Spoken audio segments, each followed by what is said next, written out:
difficult to preside, but in the capable hands of my colleague, Peter Welch. Judge Lopez, would you like to complete that sentence you were starting about the support you have from prosecutors as well as defenders?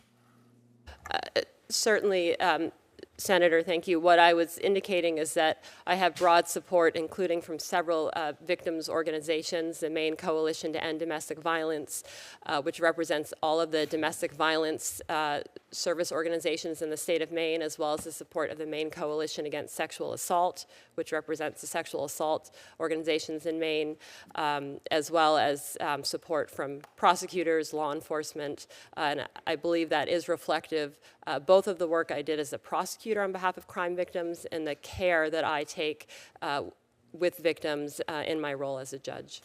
And you've presided over approximately 21 trials, civil, misdemeanor, and felony matters? Yes, Senator.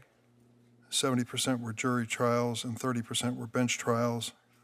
And I take it that the endorsements which you received reflect on your entire career, not on any one specific case. That's correct, Senator. That's the difference between the real world and this committee. If you have said something in high school in this committee, be prepared to defend it.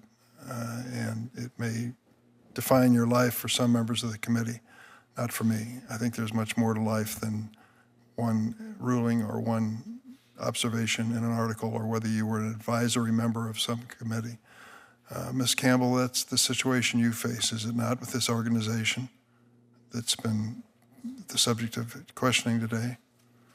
Could you explain your relationship with that organization? Thank you, Senator.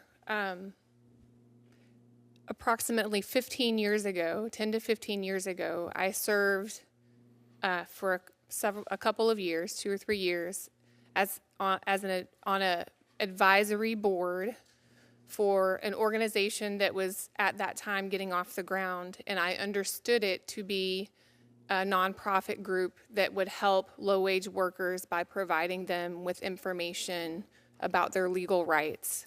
And that was something that I supported and volunteered my time for. In recent years, I have not had any involvement with that group because I believe that they have strayed into the political sphere rather than staying with their original mission to support workers. And so I'm not involved with them anymore, Senator. Did you represent them as a lawyer? No, Senator. So though your photo may appear at their website, that does not suggest that you misled this committee? Correct, Senator. I'm open in that I served on an advisory board early on in my career. I wonder how many of us as United States senators, where our parties every 4 years issue a platform taking positions on issues, would like to be held accountable for every aspect of those platforms because we're members of the party. You know, when it gets right down to it, if I don't write it, and if I don't say it, and I don't subscribe to it, I shouldn't be held accountable for it, period. And yet, there seems to be a double standard when it comes to nominees before this committee. If you were part of an organization which at any point put out a press release, you're being asked to defend it. It's okay to be asked, but I think there reaches a point where it's unreasonable to subscribe every single thought uttered by some other person as your own. Each of us have a right to stand up and say what we truly believe in. Tell me, Ms. Campbell, about your experience when it comes to serving in court and as a lawyer and the kind of support that you have.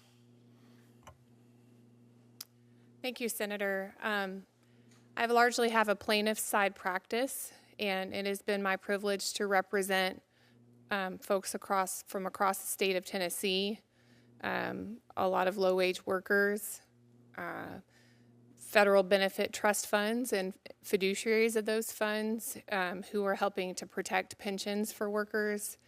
I have represented victims of crimes.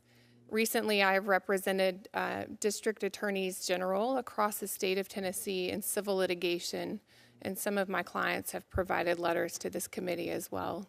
Do you have the support of prosecutors as well as defense bar? Yes, Senator. Those are a matter of record for yes, Senator. Those who want to read them. Mr. Chairman, I yield. Thank you. Senator Blackburn.